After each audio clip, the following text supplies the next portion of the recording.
excited as we saw in game 1. Yeah. But That's weird that game 1 changed that. Yeah. Well, actually, middle of game 1, it was like 1-3 or something like that. So trying to find the balance right now. Even beyond the fact that I do appreciate you sticking up for Viking, I'm most curious about this Omniknight. What am I looking for that this hero is going to be able to do that, I don't know, like an Abaddon couldn't be able to do or something like that? It's the Guardian Angel during RP or Chronosphere. It's just so like you guys cast your big spells, nobody's gonna die during those spells. That's the whole idea of the hero. That's really all that he offers. I don't think his laning is strong enough to pick him as a, like a lane dominator anymore. They did ban out most of the carries that give him an issue, Anti-Mage, Slark in lane specifically, so I think he'll do absolutely fine in lane. And I know Zai is like super good at these wonky heroes that you just don't see very often. I kind of feel like they just want to try Omni. That's what I'm saying. Zai's like, dude, just give me Omni, bro. He played Snapfire offlane the other day, so I feel like he just wants to play it. But Zai wants to play it. I want to see it. Let's pass it over to our casters for game number 2. I also want to see if the best team in Dota 2 can win with the worst hero in Dota 2, at least according to Jenkins. Kyle, do you agree with that assessment? What is? I thought you were talking about Wind Ranger, because Slacks is upstairs as it gets picked. He's like, oh no. I mean, if anything, he's going to be very torn. He's got Wind Ranger and Omniknight on the same team. Like, is he cheering for that team to lose or win? Who knows? Did you know the Omniknight has 100% win rate here at Omega League? How many times have you been picked? 2 times. Oh, well, there you go. In the Divine China region. Okay, yeah, it's not been picked at all in the West. No.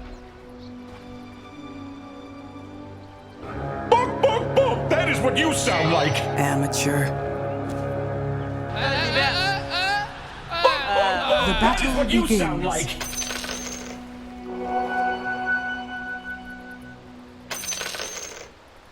Oops. A record of 15-0 in the finals, so if you can't find a challenge competitively, I guess you've got to start competing against yourself. And yeah, it is going to be Zai on that Omniknight. This is like Virtus Pro and their A to Z challenge. Yes, that was fun. Till game 5 of that finals, and they're just like, you know what, we'll try, and they won in like 20 minutes. This matchup is pretty tough for Nisha. Toby's just going to push the lane as we're about to witness, and yeah, he jukes out the first Q, so that's a nice help. I will say, Secret, in team fights, all they really have to do is not get grouped up. You know, you're playing against a Spirit Breaker, a Void, and a Mag. Just delta split, ensure that you can't get 2 or 3 man RP'd, and you should be just fine in theory. And wow, that's a lot of damage he's taken already. They know where he is. You can see the Fatal Bond. Yep, boom. He's just slowly gonna die here. Like, they have an exact taking his way deeper and deeper into the trees. Okay, they lost track of him. Okay, he will actually survive, though. Is it really living, though? Just surviving like this? I mean, he's not going to be able to stay in lane. Puppy's going to be able to solo zone him. Is Empower level 1 the build, Cap? I haven't played off lane. I don't believe so. I would be very hesitant to do so against 2 ranged heroes. Yeah. High harass. I think mid, absolutely. Yeah. This bottom lane is very tough for the Wisp. Limited armor. If he stays under tower, he should be okay, but he's just going to get smacked in the face by Yapzor. But yes, that is something we should absolutely point out, is that Toby is going to be playing the mid Necrophos, and Boom is going to be playing in that offlane position. So maybe this is just a little bit of inexperience, perhaps? Well, it's interesting because the thing about it is most of the time, I think that the value in lane swapping when you put stuff like your mid player going off lane is if the matchup is superior, because you can't predict it, right? If this was Toby playing Mag, they would know it's going off lane. Yeah. But I don't think that this surprise factor really helps them in the laning phase, because Mag going top instead of Necro is... It's not a huge lead. It's not like a Bat Rider. It's not going to totally change the matchup. In fact, it's arguably worse for the Mag than the Necro. Yeah. No, it's a matchup that we've seen Drow Ranger picked into a number of times, and it always wins the lane, I think. Yeah. That's the question as well. It's not seen that often because people just don't play Warlock very much, but I love playing Warlock into Spirit Breaker. It's just this really fat, tanky hero that never buys BKB until late. He's going to charge forward. You're going to Fatal Bond him plus 1 or 2 other heroes. You Fatal Bond 3 heroes, it's like 75% damage increase. And there's always going to be a Wisp nearby as well, right? If you're going to reload in. So it's a really nice pick from Puppy. It also is great follow-up to counteract an RP or a Chronosphere, and they have the GA, as the panel mentioned. Throwing out a couple more shots. Boom. Again, staying alive. Fortunately, the creep wave's going to push into him and all that jazz, as long as the hard camp doesn't get pulled, and that's what Aramis is currently trying to make sure doesn't happen. Shad, he's 15-0 right now, so he's doing okay in the CS, but Zai is totally free farming in comparison to poor old Boom, who's certainly not doing that. And our mid lane matchup, about even here with the Ember Spear picking up a few more denies, so Nisha doing very well. He should be expected to use it more regen, though. I would imagine that the second salve. So probably about even in net worth. Midas will be the build on Shad. I, again, just fear for Vikings damage output. Yeah. It's Void and Necro versus the world. They've got a lot of global mobility. We saw them abuse this yesterday in their win. It's just much more difficult against Secret's lineup because Ember Spirit very mobile and oh my god. Shackle shot into the double nukes. Shad, though, that shackle shot didn't actually last long enough, so he undid both nukes damage, I think. So look that way. It was kind of a waste. I just can't believe in any Void lineup that doesn't have like clear damage to pump in. Yeah. Right? Your ranged heroes are Wisp and Necrophos. Yeah. And Necrophos obviously like may not even be able to get his Q off. Yeah. Because it's pretty close range, and single target Reaper Scythe isn't the most valuable thing either. So yeah, that's the trouble. Is I look at Secret's lineup and I see, okay, all 5 heroes have some kind of nuke. They have some way of using mana, deal damage. Viking, Wisp, Spirit Breaker, not so much. Same with the Mag. It's all about the Void hitting really hard and Necrophos staying alive. But if you're Secret and you can just spend one of your big ultimates to disable or neuter the influence of an enemy core, where's the damage actually going to come from? Shad's got the Midas queued up. We'll see if he goes for that instead of like a Mask of Madness or something, but typically they just kind of have to win the lanes. That's the key for Viking here. Pull back on Puppey. He cuts through the trees to be able to sneak back to the tier 1 tower. Living for now. I feel like we're being a bit negative for all Viking GG in this entire series, and mostly because, well, we've had to. That game 1 was a bit of a stomp. What are the upsides to their lineups in this game 2? Well, if they get ahead and Necro's impossible to take down, you don't really have a recourse for Secret if you fall behind, because you're playing against Spirit Breaker Wisp and a Void. So they're just going to run around the map, and if they're ahead and they're able to push lanes safely without fearing Secret aggression, then they can just use RP, use Chrono for pickoffs, and then reload and charge as well. Like they'll always be the ones finding kills, and they won't be failing to accelerate because they'll be shoving lanes safely. Nice job, DD for Toby. Yeah, no issue in getting on top of the Draw Ranger, right? Like, charge onto him, relocate once the charge is close. Exactly. You can't defend Matu in this game of Secret if you're behind. Yeah. They just run at him. Especially if you get like the sandwich move, you can only gust one combo. Maybe he does it to the IL +1, but it still means the charge is going to come through from the Spirit Breaker. No, Secret really, Zai loves his offlane bottle. I don't see many offlaners picking it up, but it's 2 games in a row now. Yeah, I've seen it, and I was like, okay, I'll try it out myself, and I just feel like I never get enough use out of it. So I have to imagine that's just one of those things where team synergy-wise, they just give him a lot more opportunities to refill. Good first blood there from Secret. Yep, he's went for the triple Wraith Band on Matsu, so he's very strong in terms of right click and. Nisha, nice dodge there with the Slight. That is the trouble with Spirit Breaker versus Ember. Yep. And a bit of trouble here for Toby, though the Flame Guard is burned away.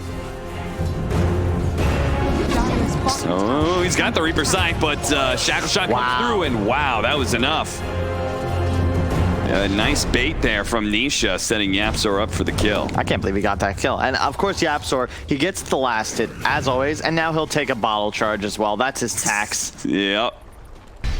And he can very easily build into a fast MKB. He did it on the Mirana before. Hey, might as well do it for the Wind Ranger. It's funny because Secret, they play such a diverse hero pool, but if you really pay attention, oftentimes their role players end up doing the same job. It's just a different dressing. And in this case, YapzOr probably just asking you, just give me a ranged hero with a good set. Gotta have the skin upgrades. And by MKB. Same kind of archetypes everywhere. Zai is going to be playing, you know, who's the offlane DK at some point in time, Underlords, Omniknights, Yeah. you know. He's going to be that big tanky boy that draws a lot of attention. Yeah. Probably get some team fight itemization in there. The big thing for Secret, oh, hang on. No point in silence. Yeah, and that does mean that Matumbaman, okay, if we can get a shackle somewhere in here, they can't even do enough damage. Jeez. Yeah, he's got so much armor. And this is a physical armor combo. He tries to get off a couple of arrows there to finish off one of these two heroes, but in turn, the two strength heroes are the ones that are too tanky to go down. I don't think he expected Toby to be there all of a sudden. Yeah, just kind of like wraps behind the tier 1 tower and walks through it. Yeah. Now, Secret, the one thing they do that's a little different from most other teams is oftentimes Zai ends up on like a 3.5. His farm priority is lower than a lot of other offlaners. Yep. And they don't necessarily give that extra space to the cores. Oftentimes it's the two supports of Secret, much like we see here from Puppey. Mid lane this game, previously he was top tier 1 as the Treant, soaking up that XP and gold. And this is the Secret special. 8-9 minutes in, one core that's ahead rotates. He's the space maker. They give their 5 position that level advantage. They should have Golem for their first move. And 4-1 the score. Slight lead for Secret. Zai doesn't want to be sticking around in this lane against Shads, knowing that he's got Chronosphere up. And the Chronosphere is going to be used here. See if they actually get the kill. Looks like he's probably going to have a chance to get up Purification, but it's still going to be chased down by the Spirit Breaker. Aramis. No bashes. Hoping for a high five. No bashes from anybody right now, but there goes the Shockwave from Boom to take the kill. Meanwhile, though, top lane, they managed to get the kill on Toby. Yeah. Much of it. I love that from Secret. You know, Zai recognizes he's dead and just dives further into the enemy area of the map. Secret don't even consider helping their boy. Instead, they kill the enemy mid. Yeah, get a kill that's much more value. Look at that. Puppey protecting the bottle refill for Nisha. What a bro. Every coin helps. Yapster, I love how Yapster's buying a tome. Already level 6, but you know, it's Yap. And Speed of the Devil, Zai's net worth being rapidly encroached upon by his 4-position Wind Ranger. Yeah. No surprise there. Level 6 available on Puppey, so why not push this mid tower? They're gonna go for the dive back on a Boom. Boom actually getting the skewer on Nisha into the tier 2 where Aramis is there to connect with the charge, but there's too much heal coming out from Zai. They're gonna have a hard time finishing off any of these heroes with Zai around. Like, how can anybody get low enough to get a Reaper Sight in the first place? And Toby's gonna find himself overextended here, as the rest of his team is not here to join and protect in defending this tier 1. Why can't they defend? No Chronosphere on Void. He used it on Zai. Immediately on respawn, he TP's mid, they push a towers 5. You can't counter-initiate his Viking to help your Necro, because there's a Warlock Golem ready to be dropped. There's no chance of you taking this fight. What is Void at this point without a Chrono? Absolutely nothing. Yeah, He's a walk-in Midas at this point, which he almost has complete. Yeah, that'll be big, but I just fear for Viking right now. They have a tough time making moves. They're going to have 6 on the Wisp. There it is. 6 on Spirit Breaker. And you want to get aggressive. The trouble is that both their mid and, really, again, all 3 cores cooldown dependent. Yep. So you might be able to find one kill or one fight, but then Secret get this 2-minute window to do whatever they want. And there's always the Golem to counter-initiate as they assemble 3 heroes now towards the bottom lane as Nisha runs through the jungle. Love that high ground ward. Makes it so much simpler for them to play the map. And hey, Zai, again. Zai just seems to, it's something about his personality, too, that I feel like he can do these sort of plays and always put himself in danger and always draw a lot of attention, but this man will never tilt. No. I mean, he's played with, hang on one moment. An easy TP out from Aramis, but it's not going to be so easy for Celery, who's just eventually going to die here. If Boom needs to do something about it, tries to skewer him away from Celery, but Sleight of Fist just does too much damage. Now, they do have the Void coming in. He's got the Chronosphere. He's going to try and go for a surprise pickup. Okay, never mind. He didn't even try for it. It's the little wins every time from Secret. Zai dies again, but who cares? He gets the RP used, his team takes a tower, and Nisha gets a counter kill. and then forces more rotations. So all of a sudden, Secret have already taken both objectives, so of course they'll be able to defend this one, and they know Viking have to make a play here because 2 TPs were just forced. Then they're fine with the fight. There's no RP. You know, having watched Zai do this in several different patches now and with several different heroes, I know it's not this simple, but I would almost be tempted to always ignore Zai. Because he's so effective at just being able to bait out like really big rotations for a minor kill. Aramis, he does go down. Toby going to be in some trouble as the relocate going out from Celery is actually going to cut the tether and instead use it, bring Toby back to the fountain. Oh no, he's going to have to use a Chronosphere to be able to survive through this, but he didn't grab Nisha in the process. He's able to kind of loop through, time walk away, but Puppy, he can drop the golem if he wants to. Nisha wants him to as he dives in, hits it with the purification, the golem follow-up. Celery comes back in from the relocate. The tether save, is it going to be enough to bail Shad out? He's only got 2 levels of the time walk, so he's got to cut his way through these trees.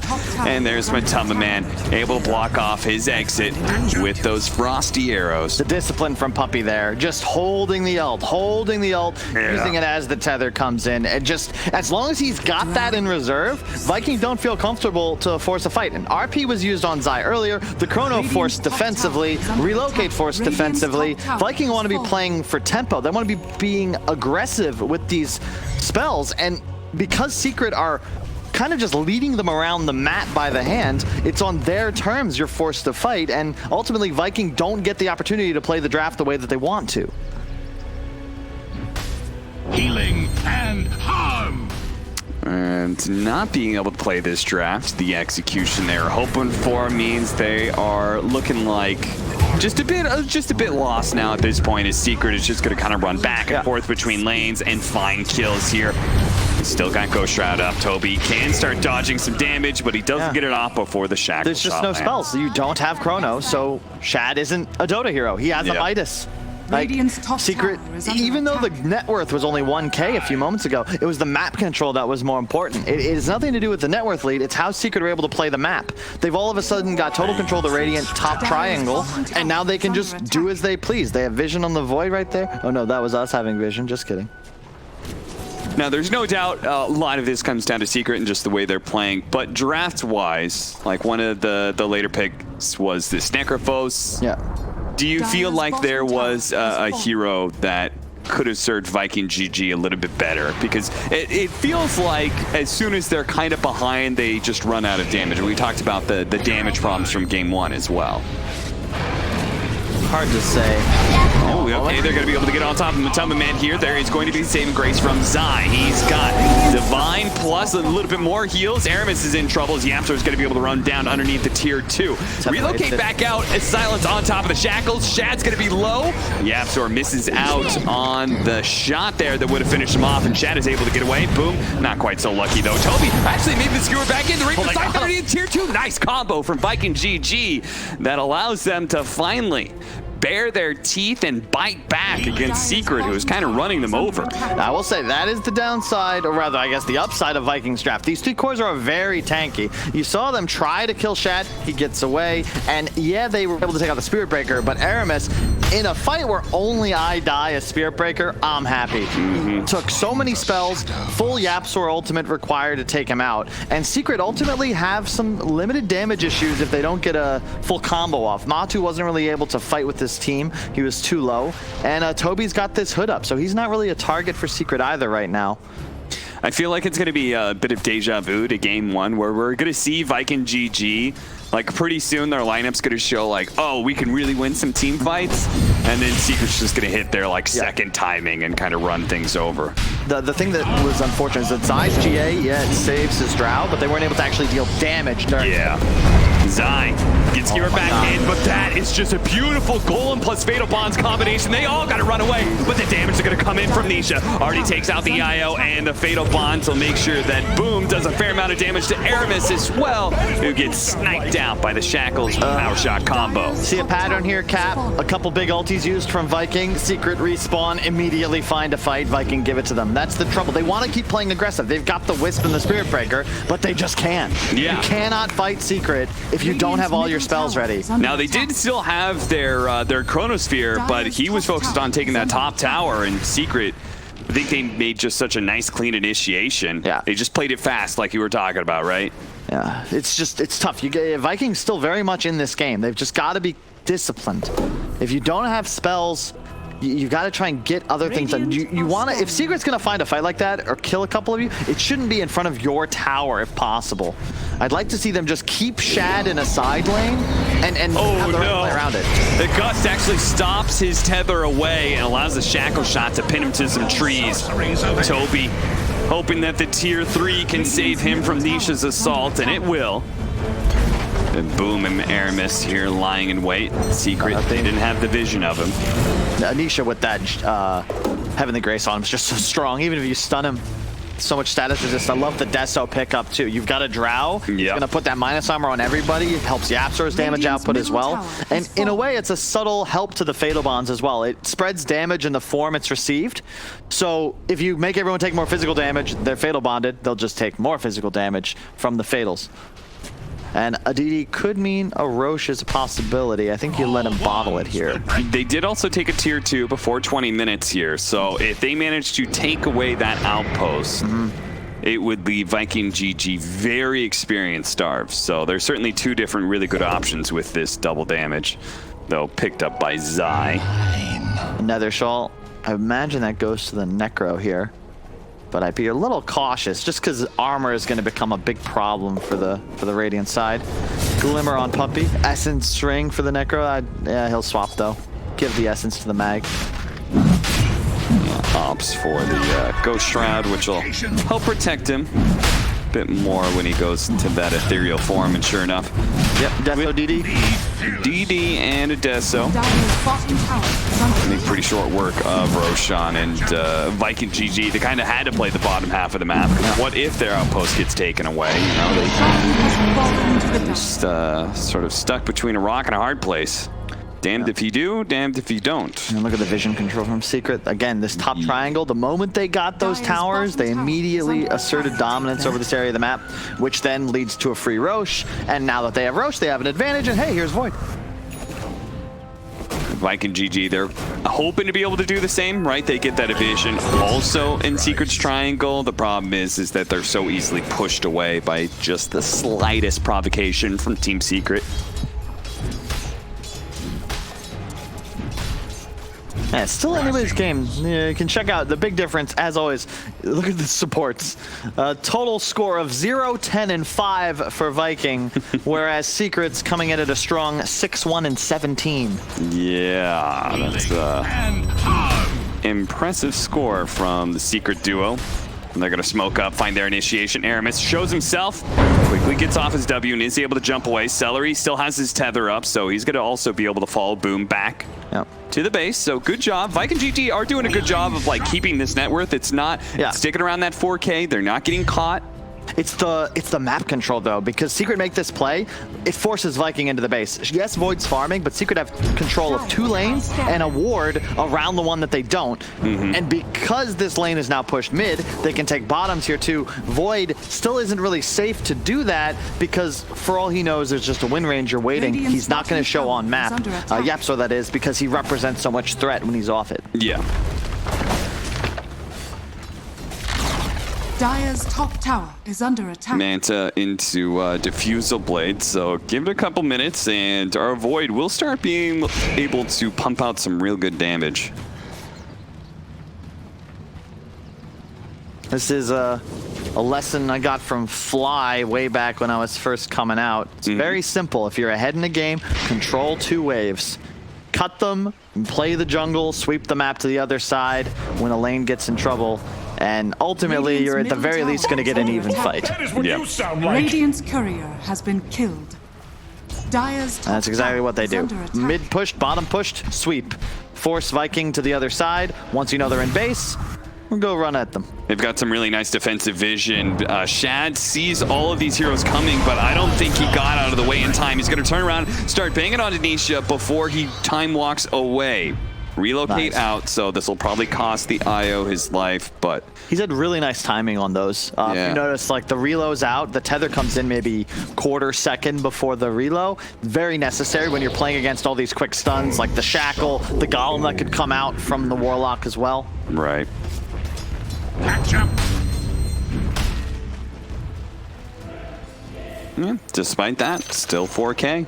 There's always somebody from Viking GG hitting one of those side lanes.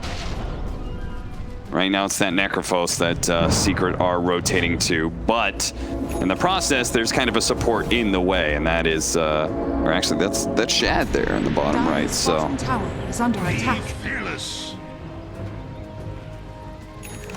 They're gonna try and keep from doing the same pattern. And they're gonna try and be a little extra efficient and stay here in the bottom lane, hiding in the trees. Yep, one wave taken by Nisha bottom, and then boom, join the team, cut across. You know that there's heroes in the area, and they're just trying to economic warfare rather, waged against Viking here. They're gonna know Magus here, and Yapsor, hello. Pretty big kill. Aramis is actually going to hum in here. TP out, that's not going to be good enough. The multi-shot will bring down Boom, and they do have another shackle shot to Aramis. That makes it a double kill for Matumba Man, and Nisha, with his solo double damage, was able to really threaten Toby. Yeah, I will say, Shad had a Midas real early on. Top net worth, it's still a big threat. He's going to be empowered. If he can finish that halberd, I assumed he would go BKB. It's a halberd. Oh, look at that.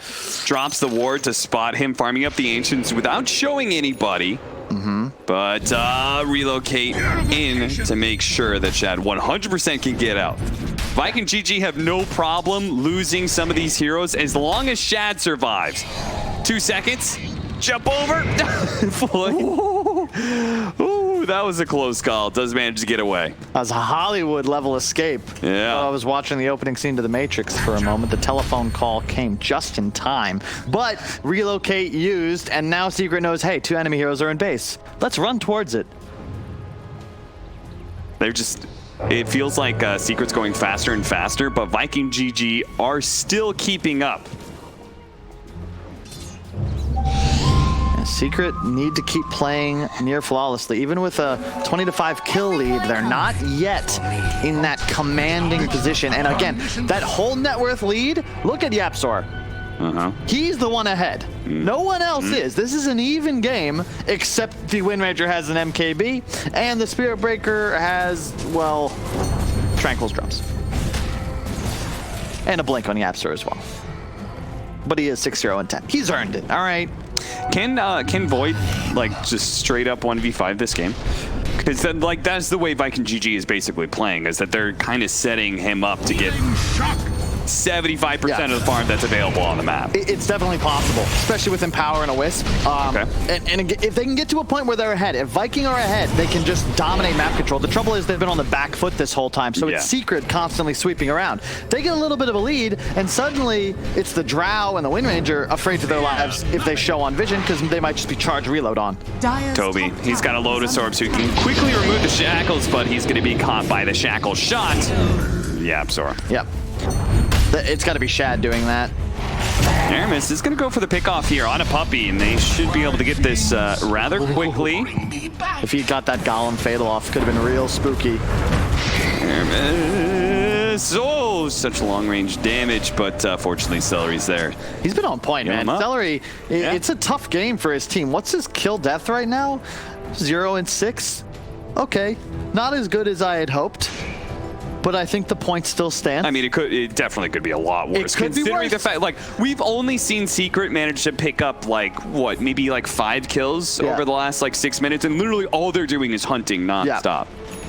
And that also leads into your point of what you were saying. If Viking GG are ahead, they can dominate map control. I feel like Secret are very aware of the high ground threat that is there. They can't just simply go, hey, we're stronger than them right now, let's go high ground. They lose one fight, and this game could just flip over on its head real quick. Yeah, the graph's telling the same story where, it is Secret right now making all the plays, but Viking are hanging in there. It is not a repeat of game 1. Secret don't have that same potential to just utterly dominate a team fight. They need to have ideal spellcasting, and ultimately it's Viking that should be in control of an engagement if they're able to get the critical targets. You want to find Puppy first, maybe Yapsor, and do something to neutralize Zai. Because if you get off a Chrono and then everybody's G8 inside of it, it's just a full reset. And Viking need their big cooldowns a lot more than Secret need theirs. So Viking GG, they're currently the Dota representation of a kitty cat motivational poster. Hang in there, buddy. 6-21, just trying to draw things out and wait for a mistake from Secret while trying not to bleed too many heroes. And YapzOr, he goes for a kill onto Aramis, but they've immediately relocated onto him. They're gonna be able to get this kill. They're gonna punish YapzOr for that kind of play, trying to do it solo too. That is a wicked 6 streak and the extra death timer on him. That was really funny. I would have liked that move a lot more if they'd been waiting in the wings so they could have saved Aramis, but you'll trade your 4 positions. We just remarked on how gross the net worth disparity was between them. Yeah, level 16 on YapzOr to the 10 of Aramis, so you're fine with that. They're gonna go one more. Puppey, he's got Ghost Scepter and Glimmer Cape. That'll only help you so much here. Puppey, are you willing to drop the Golem here in an attempt to turn around? The rest of his team is here to bail him out, and Puppey's good. Yeah, I think you gotta go for a Nullify. The problem is Void needs so many items in this game. When he gets them all, it's very dangerous for Secret. But I think you'll want a Nullifier at a point. You need an MKB, because the Drow's gonna go for a Butterfly. Yeah. His offense hasn't quite been solved, but his defense is looking really good. You could see he's kind of fiercely jumping at Team Secret now that he's got the Heaven's Halberd plus the Manta. He's feeling good about his options. You can also purge off the Heavenly Grace, which is going to be real spooky as the game gets late. Yeah, same goes with Guardian Angel, right? I'm actually checking that because I didn't know if I could say that confidently. Yeah. Oh no, it's any Dispel now. Oh. Yeah. Was it GA that's undispellable now then? I think, oh no, the Grace isn't, the GA is. Oh, is that what it is? Yeah. Okay. You cannot remove Heavenly Grace, you can remove GA. That's what the Nullifier is really for. Because then there isn't really a counterplay for Zai. Even if you were to get an Ags up, you just save Nullifier during Chrono for the Purge. Okay, well, they had to give up that last Roshan, but this one that is just about to spawn, Viking GG have a very real chance of being able to force a fight. I love that Halberd. You have a Wisp on your team, you're going to get the HP regen increase. In addition, you can disarm the Drow. Yeah. Plus, it forces Matu to think about an MKB. Yeah, of course, the Wind Ranger already has one, but you're not really too worried about him as the Void. And, well, if you are, then you have more problems than just YapzOr. But it allows you to deal with this Drow a little bit better. This next big fight, they got the charge of the ideal hero. Trying to track down Puppey. Gonna cancel out on the charge. A little bit scared. The bulldoze. Oh, jeez, that physical damage so much. And look at that from long range. The initiation comes in, but it's denied. The Gust stops the Void from being able to get in there. He doesn't want to pop his Manta just yet. And fortunately, he'll be able to heal everything up here. But missing Aramis, I think they feel like they're gonna have to just wait and let Secret start banging on Roshan a bit. And try and jump in last second, but Nisha's not going to try and give them that opportunity. He's going to be disrupted. He's going to get in Viking GG's face. Jumps away before the RP can land. Shad goes into the Roshan pit to check things out. Roshan at half health. He gets the information he wanted and gets out. Armis has respawned though. We've got to remember Sandberg's Spirit Breaker rule. Never stop, never stopping. Really well played by Puppey though to get the upheaval and the choke point. You can see Viking just can't collapse through that area. It's a really tough place for them to fight if they don't open on Puppey. They smoke. Another blind jump in. Roshan is low. But Secret are making sure they don't overly commit. And Shad, he may actually try and force it. Roshan, a bit low. Shad getting bashed up by Roshan. At the same time, they found their initiation out of YapzOr. That's a pretty good kill, but he got off the wind run first. So they're going to have to blow everything they can to hope to be able to kill him. And they should bring him down. Staying back inside the Roshan pit. Roche goes outside of the pit. The Chronosphere goes out. He uses it to try and force down. Roche getting still get the Aegis. Oh, they missed the kill, but they get the Aegis. That's the important part. Now Shad has that extra life, but he's going to abandon the rest of his team because he looks at this and says, this is a terrible situation. I've used my Chronosphere. Let's just try and get away with the spoils of war. Sadly, Toby and the rest of the supports are not going to be able to have the same mobility options as our Void. Oh, but and it also they used all the spells, Cap. Yeah. Oh, now Secret, they have Aegis, they have 3 dead, and they can go push. Like, you can't use Chrono for Aegis. It's not an effective trade. Because even with this respawn, you have no Chrono. Yeah, it feels like they're probably just going to have to give up Elena Barracks. Yeah, nice buyback from Yap. It wasn't really necessary, but it represents strength now, and they can just push no problem. Nisha, he's got no goddamn chill right now. He's going to use the Ul Scepter offensively on Shad. He's going to stay away that Void. On Drow? No. Mana pot. Or a Deceiving. mana potion. And a lot of long ranges. They have the telescope as well. So this Drone Ranger, and from very far away, boom. It was given the cheese from the Void, but it may not matter. The BKB going off, gets the skewer back, but Nisha and YapzOr combined together, their damage is just immense. A charge through onto the Drone Ranger. Shad is going to go for it here without the Chronosphere. He's looking for some kills, but look at him. He's just being kited around constantly. Time walking off the damage over and over again. Celery's going to try and bail him out here, see if they can keep that H alive. They will not. But if they can kill Nisha here, it would be massive. Skewer back in. Self-fuel Scepter. He's got a Remnant coming up in a second, but his silence goes out. The Reaper's Scythe, and he's down. Dead in the grave. And dead for 2 minutes, too. At that, Team Secret. A rapid retreat now, but a time walk. Forward, dilation, slowing down this Drone Ranger. Shad, if he can keep up on it. Buyback coming in from the Ember Spear. Celery trying to help out this boy. He got the RP, but it got silenced. The gust goes out. Matumbaman, he takes out the out, turns the damage on to boom, and a shackle shot comes in from YapzOr. Walking down Shad, he just cannot get his hands on any of these heroes. And finally, as he does, he's got Toby to help him out as well. But Matumbaman, he's looking so tanky now. There's no help, and Shad has given up on this, but all of his friends are dead. Toby's gonna fall, and Shad, he'll make his way back to the base, much like he did before, but it's such a cost. It was 1 lane of barracks before, and now it could be 2 as Secret. They've got that glint in their eye, that killer's grace. They can just keep pushing forward now. It's like trying to play chess against the computer, Cap. You use Chrono, you take Aegis. Secret just don't give a damn. They're using that window to take a full Rax, a fight, and potentially opening them up. Yeah, there's Chrono now, but there's still 2 heroes dead.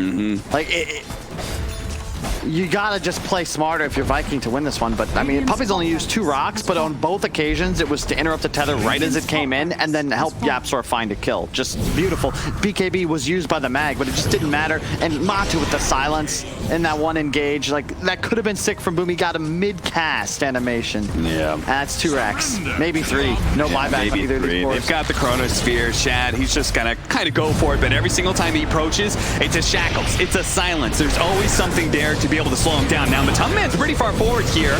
Shad, not going to go for the Chronosphere just yet, but they're losing their buildings pretty quickly. He's going to have to just throw it out soon as he's trying to beat on Matumbaman. There goes the building. That's going to be Megas. Finally, he does throw out the Chronosphere, but he's been Yule Scepter mid-Chrono.